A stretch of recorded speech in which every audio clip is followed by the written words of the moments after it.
everyone is grieving here at the loss of the Lord here physically at this time. He does come back. He rises from the dead, and he lives and talks among the people for some time, a little over a month. And right now, they're just feeling this deep sorrow, this gloom that is just looming over them, because this is the only thing that they can just think about. And they are all sad together here, because the one person who has been there, shepherded them, and took care of them spiritually, physically, mentally, everything is gone physically. 1 day went by, 2 days went by, the third day dawned, and then at evening Jesus came to them. He was alive again. He has resurrected from the dead. Only he can. And he has now given everyone his display here of his true deity, that only he can resurrect from the dead. And he has done it so everyone who follows him can be resurrected as well. He has defeated death. He has defeated sin. He is conquering everything as he said he would. Don't be afraid, his puzzled friends all heard their master say. I had to die and rise again to take men's sin away, all of their sins away. The men rejoiced. This truly was the master they could see. He told them, I will meet you soon. Go back to Galilee. So go back to the Sea of Galilee, the place here also where they had, met in the beginning of his ministry. And this is the place that he said to meet him at. The men walked back to Galilee. They waited there. And then one afternoon they went and sat down by the sea again. They watched the fishing boats go out. The setting sun was red. I miss the master. Oh, I wish that he were here, John said. They were being patient, and they were waiting for the Lord, being obedient here to what he said they needed to do. Here they are in Galilee because Jesus told them to stay here. They're just looking at the scenery, just looking at the sunset, and waiting again on the Lord. Yes, and so everyone is here together knowing that they are obeying the Lord, and they're doing this together. They're again having faith here, seeing that they need to do this.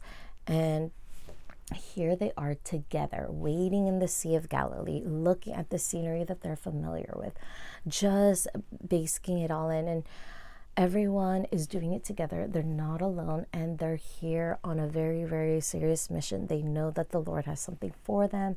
They just have to wait it out. Yes, many days have passed since we have seen him, Thomas cried. The men all sadly shook their heads. What shall we do? James sighed. Let's fish, said Peter. Yes, let's fish, the other men said too. They found their nets and oars, and then, just like they used to do, they climbed into their boat, and as the sun sank low and set, they rowed out on the water and let down their fishing net, because more fish would come when it's dark. The stars soon twinkled up above. The yellow moon was bright. The men let down their fishing net time after time that night.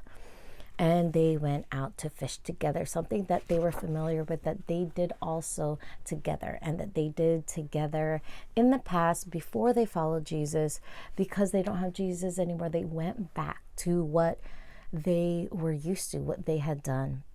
And amidst the scene, everyone is gonna see what unfolds here. And yes, they're in the Galilee. They are wanting to do something here, like fishing, but they decided to do just that, to fish together here. They could be doing other things, but that is what they're doing here. So we're going to now be here with them again, waiting in the process of fishing and hoping and praying and just wanting, right, with their might here to get fish so that they can do this task here of fishing, getting food to eat. Each time they pulled it in, they looked for fish, but there were none. Yes, though they fished all night, they caught no fish, not even one. Have we forgotten how to fish? asked Andrew, looking glum. Yes, Peter said, our luck is bad. I wish we hadn't come. So they're seeing the results of this choice here, and there's not a single one, completely nothing. And the Lord is probably showing them here that this is not the road that they need to be on.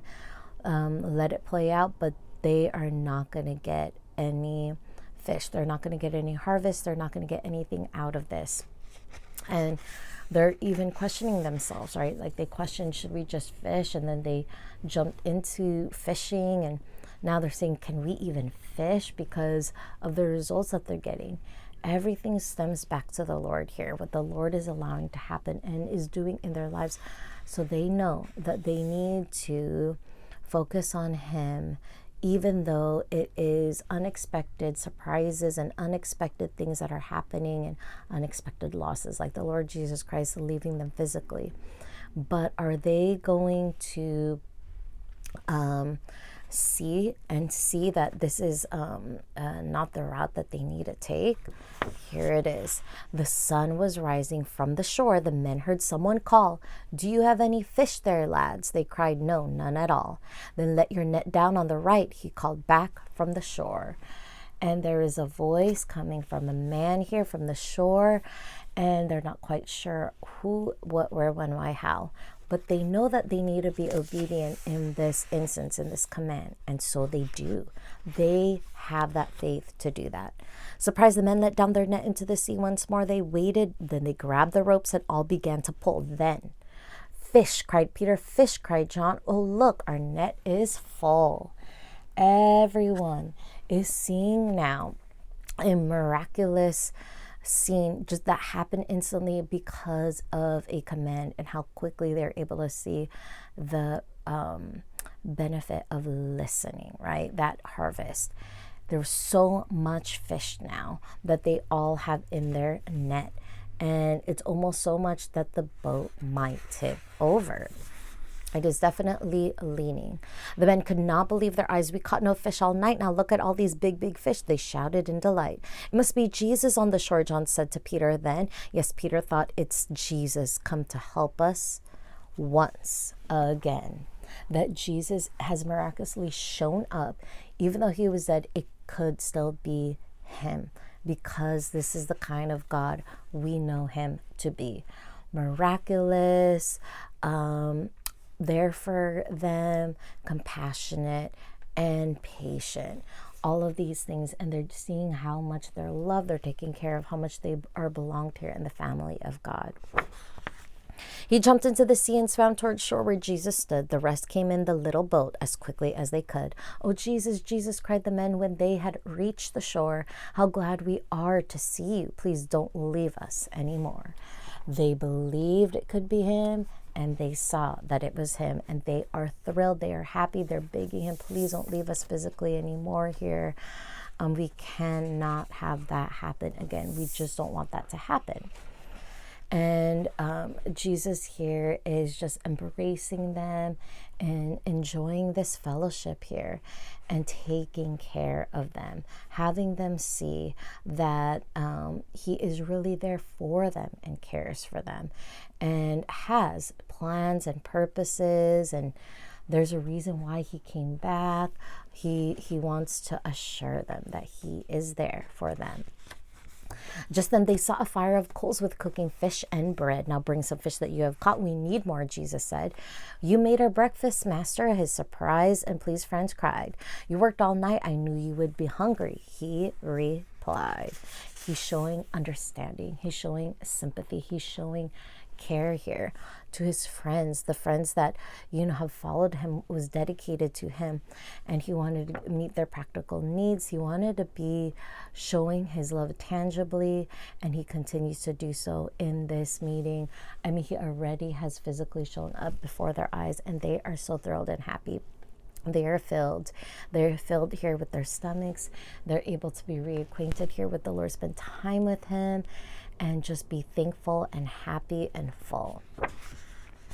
Big Peter ran and pulled their catch of fish in from the sea, and on the shore they counted them, 153.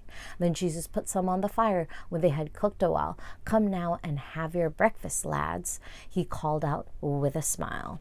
So here he is giving breakfast, making breakfast for his friends, and his friends are so, delighted and are hungry and so glad to eat delicious food here that the Lord has made for them.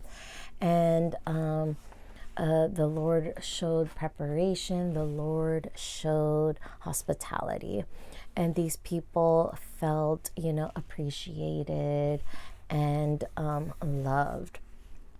What a kind gesture Jesus did for them. The master's friends sat around the fire. He gave them fish and bread. Now Jesus said to Peter and the rest when they were fed, "Feed all my sheep and lambs." And then he gave them this command: "Tell all the world that I have come. Go into every land. Tell red and yellow, black and white, until all people know. I shall be with you every day and everywhere you go." You have a big mission. You've got to go out and tell every single person about me, why I have come. I've come to save the world, and God brings salvation. So here is the parent's note from the editor. The actions of Jesus as the servant of God and the Redeemer of the world came as an unexpected surprise to the people of his time. Not the least surprised were some fishermen at the Sea of Galilee. They were surprised at the great number of fish they caught after his command.